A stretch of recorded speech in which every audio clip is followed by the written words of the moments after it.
tumatakas sa mga kasuyan.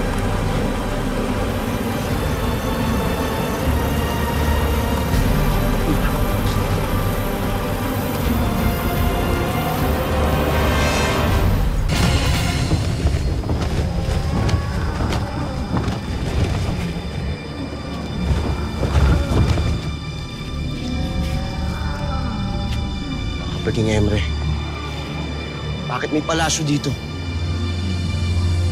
Kanino ito?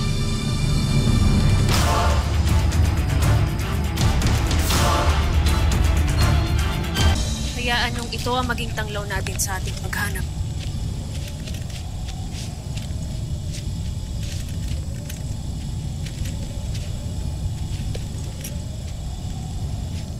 Ayan. Ayan ang aking sinasabi. Malasin niyo ang bagong kaharian na bigla na lamang sumulpot dito.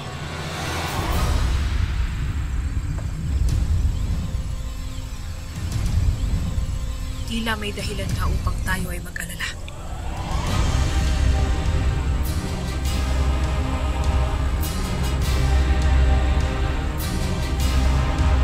Sino kaya nakatira dyan?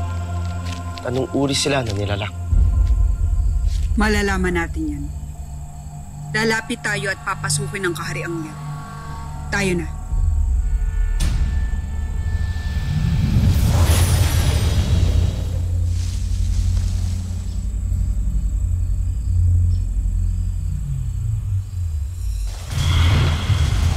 Gaya ng inaasahan, matutuklasan din ng mga diwata ang aking kaharian.